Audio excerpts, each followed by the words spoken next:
Olá pessoal, estou aqui de novo para continuar o Devoce Online, que é o meu momento devocional que eu quero compartilhar com vocês uma porção e uma meditação da Palavra de Deus, o que Deus e o Espírito Santo têm me revelado, compartilhar com vocês algumas dúvidas e se vocês por acaso puderem me dar umas respostas nos comentários, eu ficaria muito feliz e vendo que tem esse eco, esse diálogo sobre as Escrituras Sagradas, sobre a Palavra de Deus. Bom, as meditações, como eu falei no vídeo sobre graça, eu estou fazendo sobre Mateus nesses últimos dias e parei em Mateus 6, que é um texto clássico, né, que contém o Sermão do Monte, tantos outros ensinamentos de Jesus. Eu não vou ler, né, mas vou falar o trecho que o Espírito Santo me fez olhar e depois olhar num panorama geral até a forma como ele está organizado é uma forma de aprendizagem, porque o Espírito Santo, e isso é a palavra revelada através do Espírito, é olhar e olhar de novo, e de acordo com o nosso momento de vida, aquela palavra se torna tão significativa e traz um aprendizado novo que muitas vezes, com mais estudiosos ao longo de todos os séculos, puderam estudar e trazer novidades. O Espírito sempre nos revela novidades. E às vezes não é novidade para um, porque já foi ensinado naquela hora, mas às vezes é novidade para mim, é novidade para um outro, porque se aplica exatamente no momento específico da vida, que faz todo sentido e faz toda a diferença. Essa é a importância de entender o que a palavra é revelada através da palavra, o que é entender o Espírito Santo falando através da palavra. Então, Mateus 6, de 19 a 21, vai falar sobre os tesouros. Não acumuleis os tesouros sobre a terra, onde a traça e a ferrugem corroem, mas ajuntai os tesouros no céu. Logo em seguida, no versículo 31, ele continua advertindo sobre a ansiosa solicitude pela vida. Jesus fala para nós: não vos inquieteis dizendo o que comeremos, o que beberemos, porque os gentios procuram tais coisas e o vosso Pai sabe que necessitais de todas elas. Busquem primeiro o reino de Deus. Seguindo em frente, a gente tem no capítulo 7, Jesus falando sobre juízo. Logo depois ele fala: não deis o que é santo aos cães, e em seguida ele incita a nossa oração, nos incentiva a pedir ao Senhor. Então logo antes, vocês viram comigo que ele falou sobre os tesouros nos céus. Um pouco depois ele falou: não busquem somente esses tesouros, busquem o reino de Deus. E na sequência, no capítulo 7, né, porque essa divisão bíblica é uma coisa mais recente, né? Os teólogos fizeram essa divisão para facilitar o nosso entendimento, mas a sequência em que foi escrita, seja no texto corrido, a gente tem: pedi e dar-se-vos-á, buscai e achareis, batei e abrir-se-vos-á, pois todo que pede, recebe, o que busca encontra, e quem bate, abrir-se-lhe-á. O qual dentre vós é o homem que se pedir o filho o pão, lhe dará pedra, se pedir um peixe, lhe dará uma cobra. E com esse encadeamento desses três textos, né, desses ensinamentos de Jesus, eu comecei a meditar sobre providências, tesouros e oração. Não busquei tesouros no céu, não busquei, e mais sim buscar tesouro não buscar tesouros na terra, mas buscar tesouros no céu. E Jesus nos convida a orar, Jesus nos convidando a pedir os tesouros nos céus e aquilo que necessitamos. E eu comecei a ficar, a refletir, e vários autores eu sei que já tentaram nos explicar sobre isso, e com muita profundidade, porque, ora, se o Pai sabe o que precisamos, por que Jesus nos convida a pedir? Por que Ele nos incita a orar? Se o nosso Pai, Ele disse aqui que o nosso Pai sabe que necessitamos de todas as coisas materiais. Primeiro ele nos diz para buscar as coisas espirituais, e as coisas espirituais a gente tende sempre a focar nisso para pedir para Deus, né? Senhor, abençoa, salva o meu familiar. Ou a gente tende a pedir discernimento espiritual e faz uma oração. E quando a gente tem necessidades materiais, né? A gente muitas vezes acha que é o nosso próprio esforço, né? Deus não está envolvido nisso. E a gente setoriza as áreas da vida em que a gente precisa pedir a Deus, né? E Jesus, e essa pergunta pergunta, né, veio no meu coração, se Deus sabe o que eu preciso, tanto espiritualmente, como materialmente, como emocionalmente, porque somos seres tripartidos, por que esse convite? E a primeira coisa que eu entendi é por uma questão de honra. Somos filhos do Deus Altíssimo, nos fomos convidados pela graça a sermos filhos, aceitamos esse privilégio, esse presente. E com o que fazemos, né, quando a gente descobre que tem um pai, né? A gente lhe concede honra. Honra de comunicá-lo sobre tudo que somos, o que temos, sobre os nossos pensamentos. Consultá-lo para saber se ele tem algum conselho melhor para as nossas vidas. É isso que fazemos quando honramos nossos pais da terra. Nós os fazemos sentir que eles são importantes para as nossas vidas, somos gratos porque eles nos deram formação. E é a mesma coisa essa relação da oração, quando nós nos voltamos a Deus, embora Ele saiba do que precisamos, embora Ele tenha noção disso, é uma honra que nós devotamos a Ele, consultá-lo sobre todas as coisas, né? Porque o ato de curvar-se a Deus, sabendo que Ele é provedor, já é um ato de rendição e demonstra a nossa dependência, nos colocando no lugar que nós ocupamos de verdade como filhos, como herdeiros de Deus, como aquele filho e servo que sabe que tem um Senhor e um Salvador que quer o melhor para a vida dele. O segundo motivo que eu entendo para responder essa pergunta, o porquê que nós oramos, mesmo sabendo que Deus supre todas as necessidades e sabe de todas as necessidades, é pelo hábito, é pela didática. E a didática espiritual e a didática divina é alguma coisa muito especial.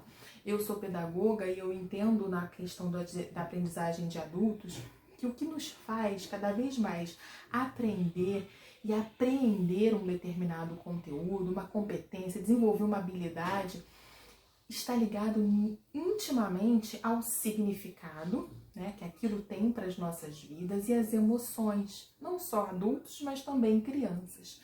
Então, para o ser humano como um todo, muito mais para o adulto, se ele não vê sentido e propósito, quando aquela didática não faz muito sentido para ele, ele não sabe como ele vai aplicar na vida dele, ele tende a não apreender. Né? E com o tempo, se ele não for fazendo isso diariamente, didaticamente, ele vai esquecer. E a oração é essa didática, é uma forma conversacional, como nos métodos platônicos, né, que a aprendizagem acontecia em grandes arenas de debate, de conversa. É uma aprendizagem conversacional, através do diálogo que temos, né, e é um diálogo, não é um monólogo. Nossas orações não são unidirecionais, não deve ser, nós devemos dar um tempo de resposta para essas orações. E o Espírito fala muito ao nosso coração por meio do testemunho interior e através da sua palavra revelada. A gente vai nesse hábito didático aprendendo a falar com Deus e a nos relacionar com Ele. E nesse dia a dia, nesse processo em que a gente consulta, em que a gente declara o nosso amor, em que a gente vai a Ele num momento de profunda contrição e tristeza, mas também quando a gente vai a Ele num momento de extrema gratidão e alegria, quando a gente vai num momento de dúvida, quando a gente vai num momento de extrema necessidade física, material ou espiritual. E Ele nos ouve.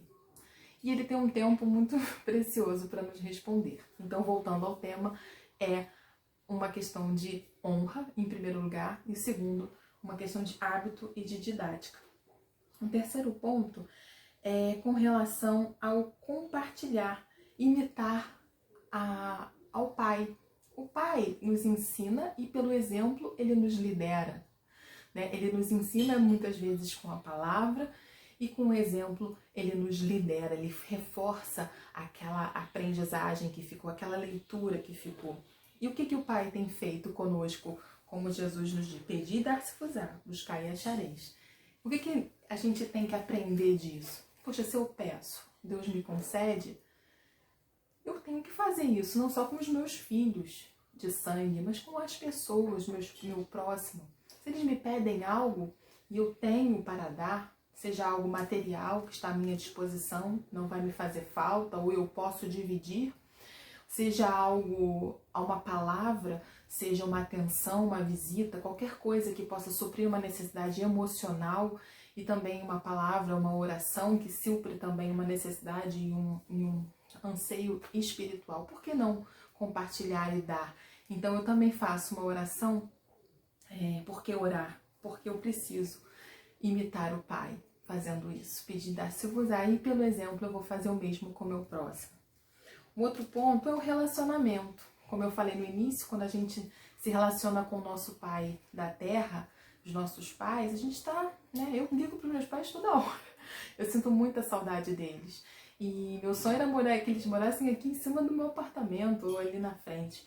Porque eu tenho uma necessidade de contar para eles, às vezes, as minhas angústias ou falar uma alegria, ou simplesmente dar uma satisfação, ouvir a voz deles, porque eu sei que eles me amam, eu sei que eles querem o melhor para mim. Eu quero sempre estar em contato, mantendo o relacionamento. E é isso também que o nosso Pai Celeste, nosso Pai querido, quer de nós, que a gente mantenha esse relacionamento com Ele. E um outro ponto, e eu termino aqui, é sobre o trecho em que Jesus nos diz o seguinte: que filho que pedindo pão o pai lhe dará uma pedra? É o momento da consolidação da aprendizagem e do ensino. Se eu peço para Deus todo dia uma Ferrari, é legítimo a gente pedir isso, porque você acha que você tem uma necessidade de uma Ferrari, porque você precisa daquela Ferrari. Você entende na sua construção, isso aí não é nenhuma crítica a ninguém, mas você quer uma Ferrari, né? Deus concede os desejos do coração. E aí, só que você ainda é uma menina ou um menino de 13 anos. E aí o pai vai falar: filha, eu não posso te dar uma Ferrari. No momento certo, eu vou te dar um Uno.